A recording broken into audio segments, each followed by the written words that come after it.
Welcome, everybody, to Crime, Criminals, and the Culture of Corrections, where we give you the truth, the whole truth, and nothing but the truth when it comes to the criminal justice system. Just a reminder that we are very much in favor of super chats and super stickers. And other than that, I'll just turn it over to Persephone, where she can tell us everything, I guess. Please don't forget to follow us on Twitch and on Spotify and to check out the website. I'm assuming that everybody who's watching this show has watched the previous show, so That's what you're assuming? I know. What if they're watching it and not watching it live? That's very true. If you are listening to this on Spotify, please don't forget to follow us on YouTube as well. The channel is called The Rational Alternative. If you're following us on Twitch, also follow us. By the on way, YouTube. did I tell you we need a new thumbnail for this? You did. Okay. I'll add it to my list of things that I have to do. You add it to that list. So You get your act together. So mean. Oh, I should probably share this. So anyway, we are discussing a new book. Yes? Yes. We're discussing. Hold on. This title is a mouthful and it's weird. So we're discussing what works and doesn't in Reducing Recidivism by Edward Latessa, Shelley Listwin, and Deborah Ketzel. That's not how you say that in South Africa, but yes, we're discussing. Well, we're not in South Africa. I'm in South Africa. But anyway, so that's what we're discussing. This is going to be challenging for me because I don't know what questions to ask you. There are just some things in this first couple of chapters that I found extremely interesting that I would like to discuss. I interviewed one of the authors. Should we share that? We should share that. Who did you interview? Deborah Ketzel. I've interviewed Deborah Ketzel. I had a brief exchange with Ed Latessa. He's dead now, but when I was in prison, I wrote to him for some information, and he sent it to me. He was very nice about it. Hey, Anna. We should definitely share that because that's... Want me to go get it? Want me to go get it and send it to you right now? Yes. All right. Well, you got to tell everybody something in the meantime. Okay, so the first chapter of this book is the sort of the history and the social context of rehabilitation, and they go back really far, like basically prior to the 1700s, discussing the history of not rehabilitation but punishment, right? How the earliest forms of correctional policy were all about punishment and brutality, kind of, and the retaliatory notion of an eye for an eye. And they talk about the torture-based punishments and vigilante justice, and how the shifts towards sort of rehabilitation or a different approach to correction started during the Age of Enlightenment. Yes? Hold on, wait. I'm going through this thing. So the one thing that they talk about, and we've spoken about this before, is that most people think of deterrence as a punitive or even retributive.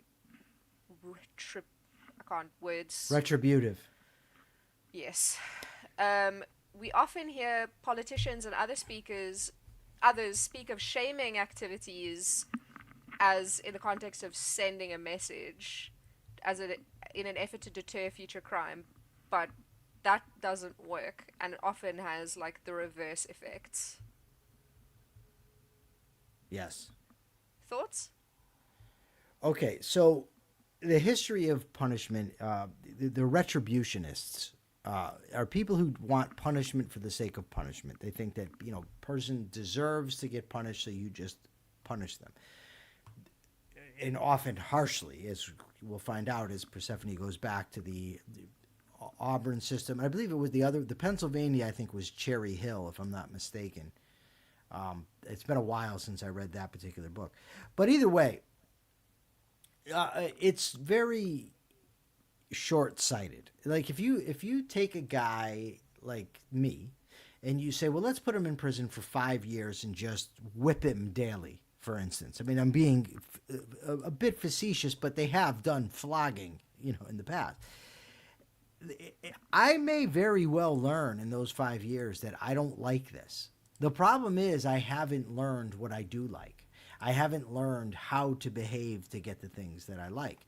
So you're going to get your pound of flesh. I'm going to suffer and you might be happy with it, but then I'm back on the streets and likely pissed off. So it's a very counterproductive sort of thing. And I'm not somebody who doesn't, I think punishment has a place and preeminent place when it comes to corrections. I just think that the retributionists are basically when we talk about ethics, when it comes to ethics, they're deontologists. It's just, or intrinsicists, I guess maybe even be better. That it's just punishment for punishment's sake, basically, is what they say. Yeah. Which, I mean, I kind of understand. Like, someone commits like a heinous crime, you want them to suffer. It's not right, but I understand the concept. So the two models of treatment that came into existence during the Penitentiary Act, after the Penitentiary Act, was the Pennsylvania system, which followed the basic principles that inmates would carry out all of their activities in complete isolation.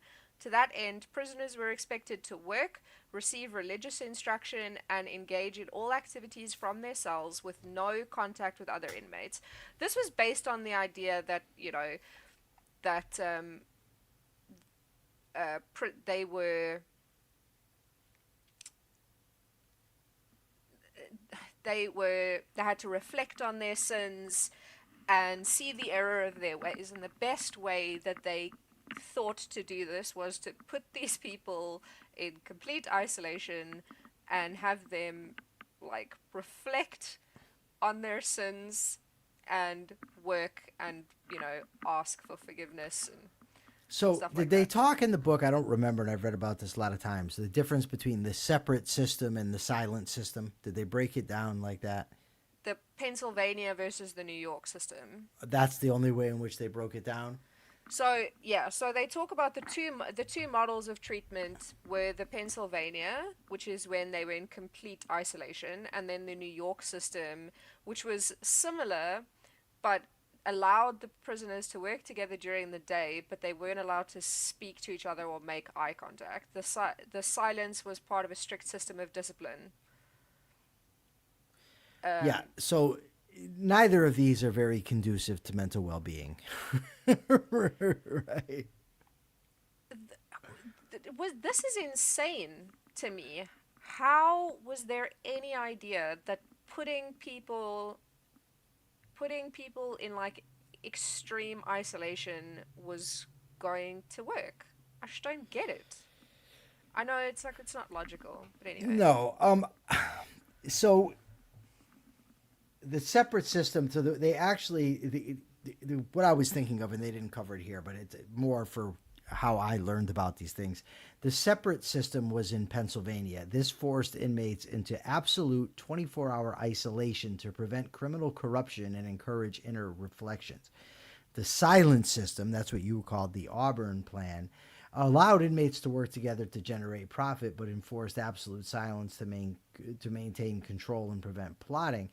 I believe that all the inmates were allowed to have, as far as reading material, was a Bible. Did it mention that in the book? I don't remember. They don't mention that, but it makes sense. Yeah, so that's the two systems: the Pennsylvania, which was like the complete isolation, and New York, which is just as bad. I want to just get this out. So. Okay.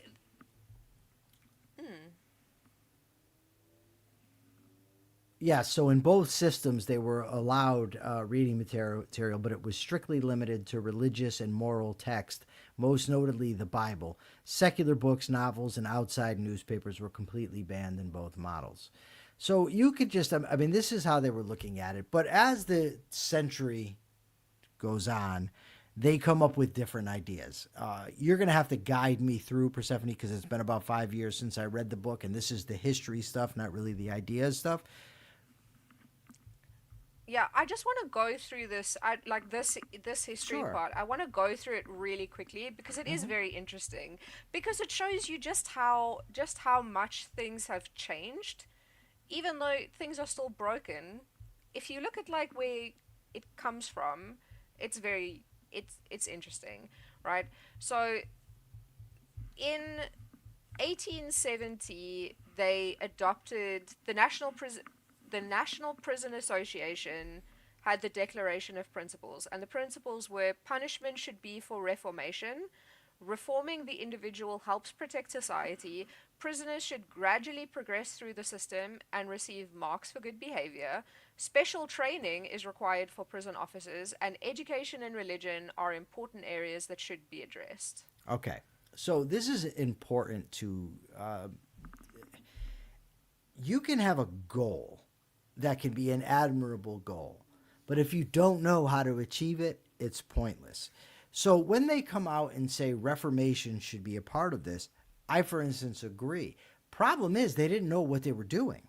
No. I mean, and you can't blame them for not knowing what they're doing. They weren't doing meta-analysis of various studies and different types of therapy to see what works and what doesn't.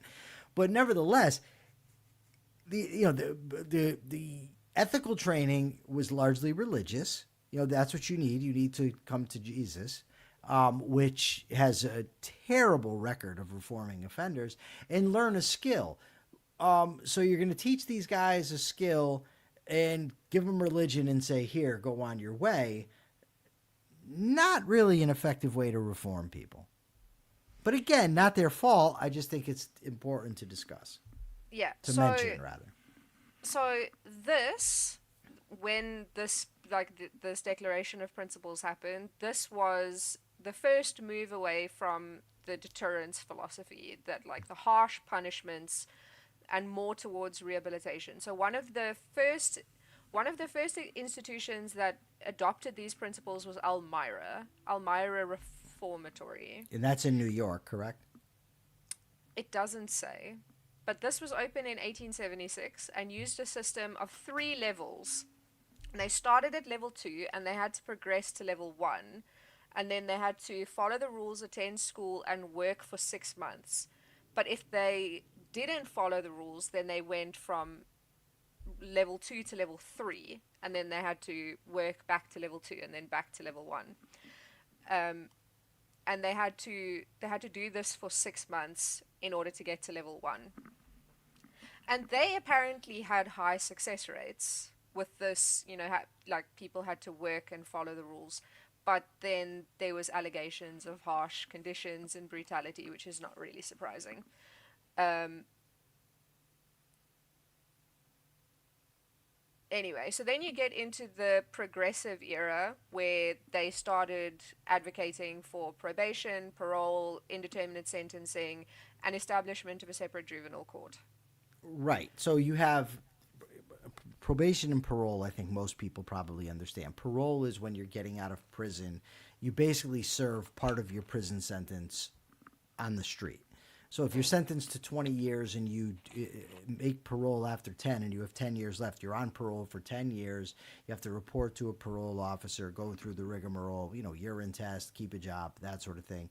Probation is you get arrested. Now, you could be on parole and probation at the same time, but probation is an alternative to any type of a prison sentence.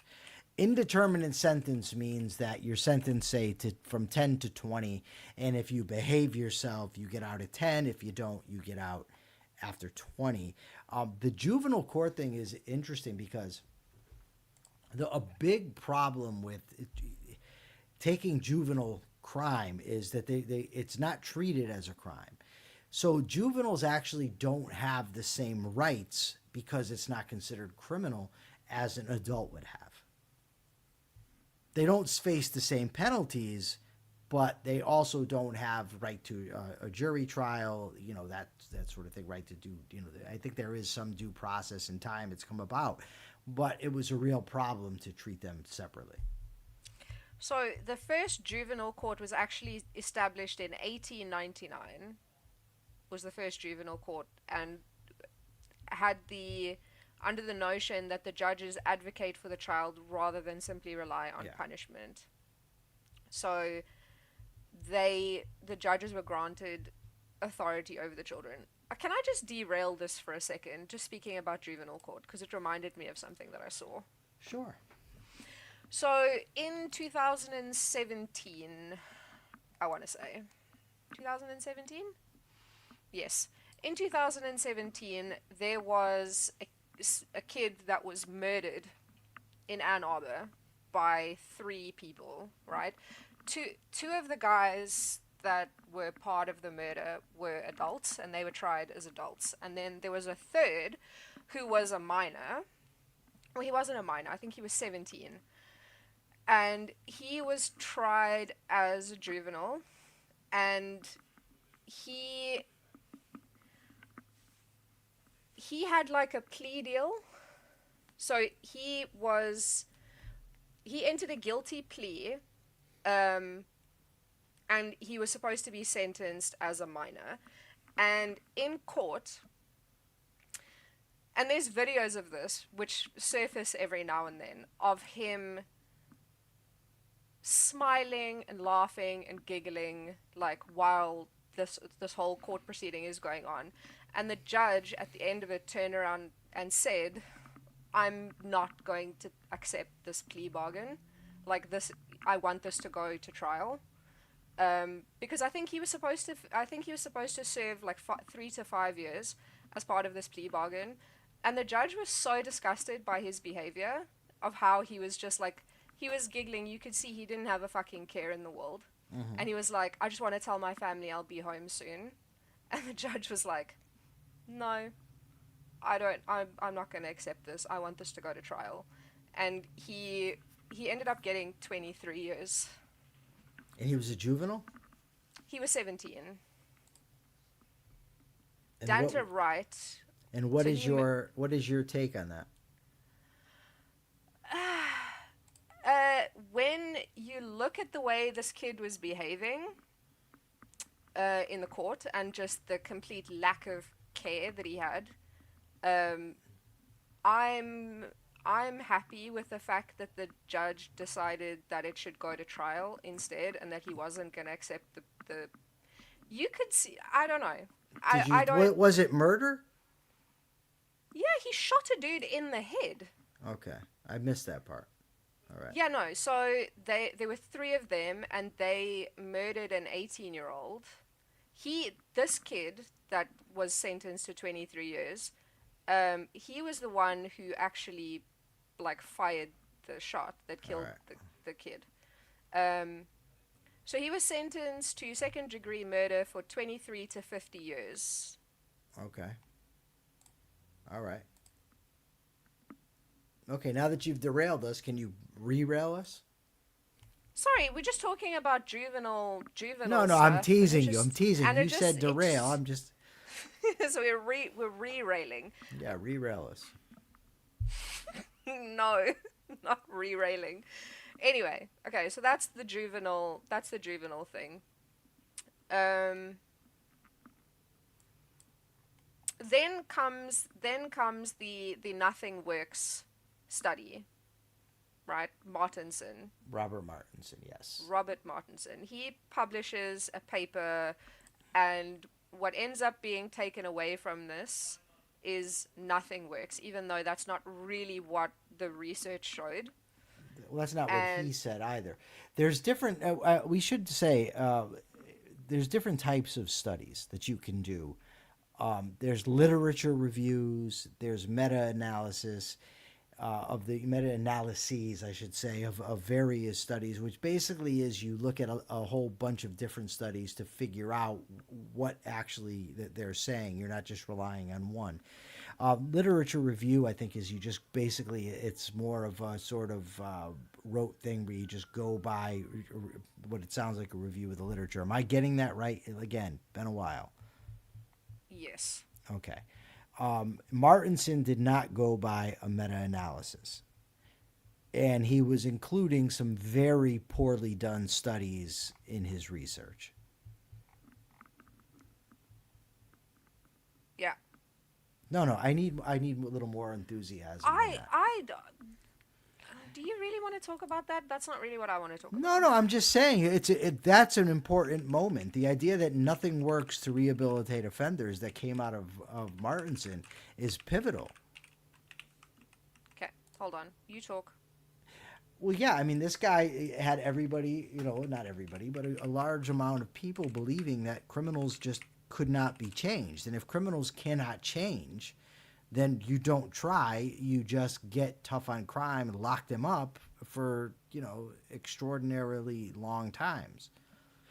So he reviewed 231 studies covering many different interventions, populations, and institutions. Some programs showed positive effects, some showed none, and some showed negative effects. The programs that he reviewed were often poorly designed. Many rehabilitation programs in the 50s and 60s were underfunded, inconsistently delivered, and lacked clear theoretical foundations. Critics argued that Martinson was often evaluating failed implementations rather than testing whether rehabilitation itself was possible. There was methodological It's contagious. methodological weaknesses in the underlying studies. Some of the studies had small sample sizes, weak control groups, short follow ups, poor measurement, and selection bias. He focused heavily on average effects, and later meta analysis found measurable effects. He also later softened his position, so he partially backed away from the popular interpretation. He acknowledged that the evidence that certain rehabilitation programs could reduce recidivism, and criticized the simplistic use of his earlier work. So there was a lot of flaws in the thing, but it was, part of the tough on crime era that Right. made it more people wanted to hear that because it was part of the get tough on crime Yeah, thing. and now then you get to people like Paul Gendreau, Francis Cullen, D.A. Andrews, James Bonta, that do better studies. Correct?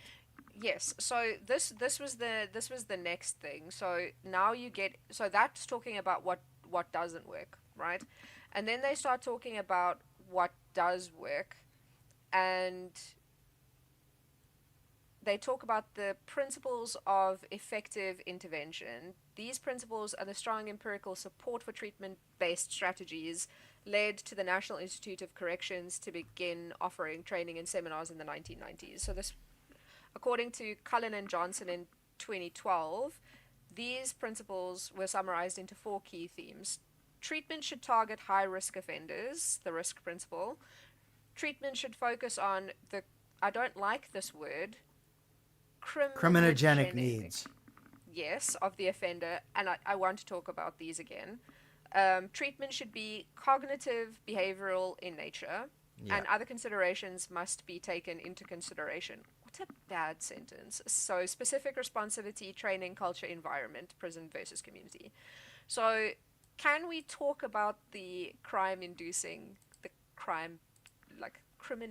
needs? Sure. I just want to say, because the risk need responsivity model, you have your criminogenic risks, what puts people at risk for committing crimes, the needs, what are the needs of the population, and then you've got the responsivity. But within, I'm going to need you to go and define needs a little better than I just did. But the responsivity, there's general responsivity and specific responsivity. And what it means is that there's certain things that everybody, all offenders, are prone to be responsive to. But there's also things that are inmate specific. I believe that the needs are not needs in the sense that what people need. It's criminogenic needs. As in, what are the factors, the criminogenic factors that need to be targeted in these interventions? Okay. Importantly, the difference between risk and needs is simple. Criminogenic risk factors are the factors that put somebody at risk to be an offender. Criminogenic needs are risk factors, but they're dynamic. So you have to differentiate between static needs I mean, static risk factors and dynamic. Static means not changeable.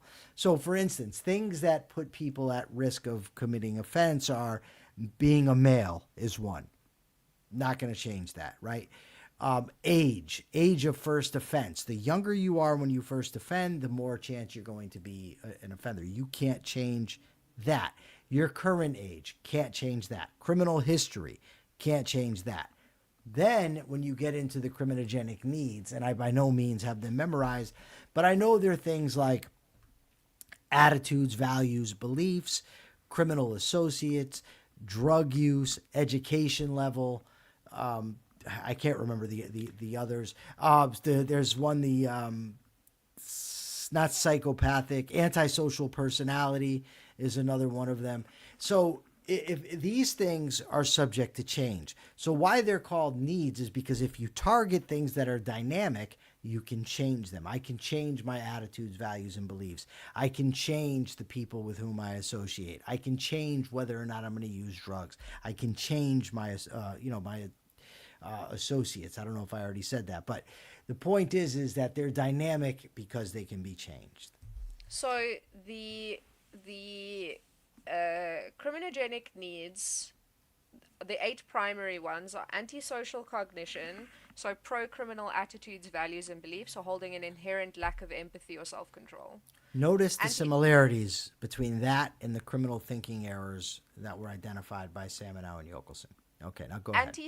Antisocial associates, close relationships with individuals who encourage or engage in criminal activity. Substance abuse, active abuse of illicit drugs or alcohol that drives criminal behavior. Antisocial personality pattern, impulsivity, aggression, and a general disregard for the rules of society. Employment and education, chronic unemployment, low literacy, or a lack of stable pro-social occupational skills.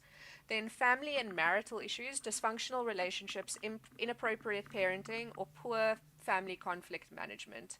And then leisure and recreation, a lack of positive, structured hobbies or involvement in pro-social recreational activities. Yes. So later on, they go into sort of more detail about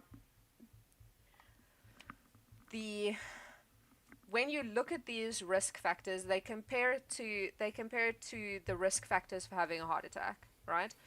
And they talk about what I thought was really interesting was when they look at the different risk factors, then and the studies that have been done on them, they give you how much that risk factor contributes actually to a person's risk of becoming a criminal.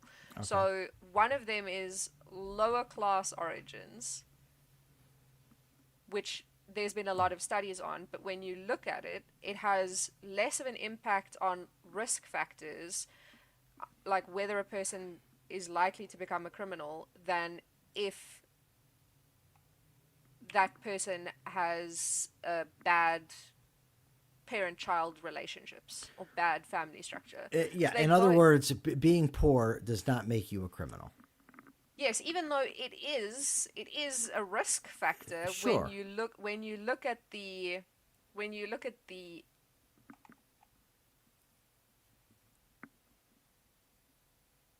I don't even know what the word is, what the term is. Anyway,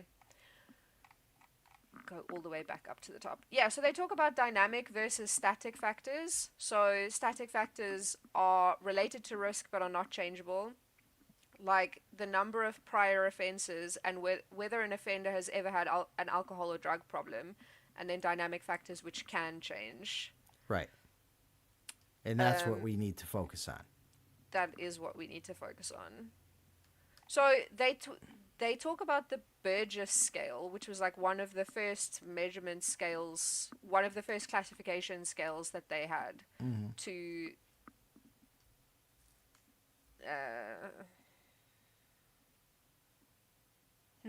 hold on. So he collected... It's an assessment tool?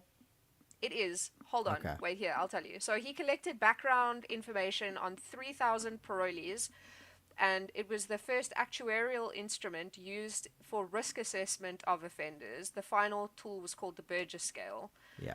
And it showed the factors that were significantly related to the outcome, and they were the general type of offense, like fraud, robbery, sex, homicide, parental and marital status, criminal type, first-timer, occasional, habitual, or professional, social type, farm boy, gangster, hobo, drunkard, ne'er-do-well, Ne'er-do-well.